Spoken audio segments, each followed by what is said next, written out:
Assalamualaikum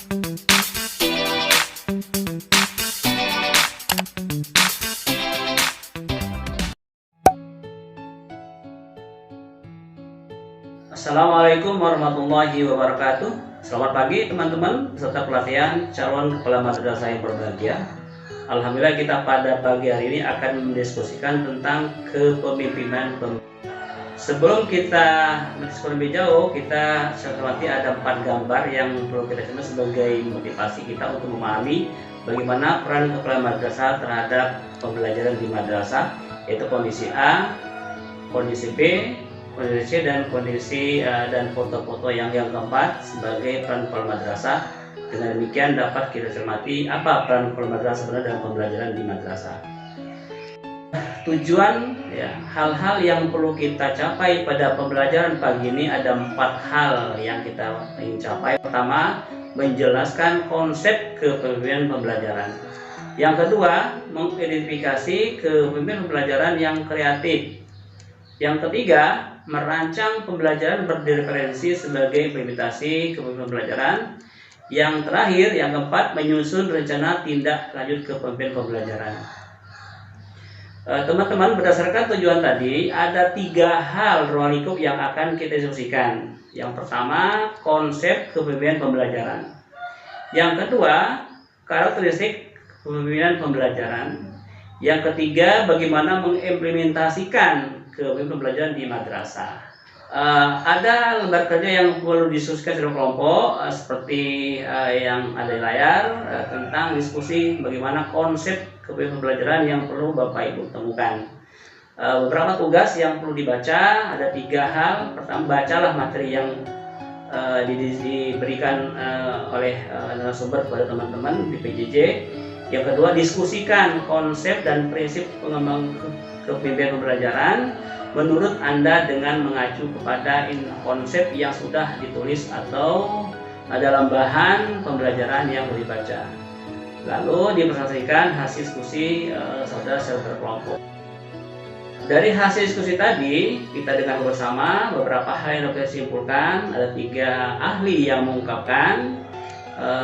Dari kesimpulan tadi dapat kita simpulkan apa yang namanya kepemimpinan pembelajaran, yaitu upaya memimpin guru agar lebih baik dalam pengelolaan komponen yang terkait erat dengan pembelajaran meliputi kurikulum, proses KBM, penilaian, pengembangan guru, layanan prima dalam pembelajaran, dan pembangunan iklim serta komunikasi belajar yang positif di madrasah. Kepemimpinan pembelajaran akan berjalan dengan baik apabila didukung oleh 3 hal. Pertama, figur kepala madrasah yang mampu berpikir, bersikap, dan bertindak sebagai pemimpin pembelajaran. Yang kedua, kultur pembelajaran yang dikembangkan melalui pengembangan komunitas belajar di madrasah. Yang ketiga, sistem struktur yang utuh dan benar, yaitu perilaku kepala madrasah sebagai pemimpin pembelajaran, guru dan karyawan berkontribusi sangat signifikan terhadap peningkatan keefektifan. Bapak Ibu yang hormati, itulah tentang kepemimpinan secara konsep kepemimpinan madrasah. Untuk berikutnya kita akan diskusi tentang karakteristik dan implementasi kepemimpinan madrasah. Sebagaimana biasanya ada lembar kerja yang diskusikan secara berkelompok seperti yang ada di layar berikut ini. Dari diskusi teman-teman tadi dapat disimpulkan atau kita kuatkan beberapa hal. Ada 5 hal yang perlu kita ingat, kita pahami tentang karakteristik kepemimpinan pembelajaran. Yang pertama, mengembangkan misi dan tujuan pembelajaran. Yang kedua, mengolah program pembelajaran.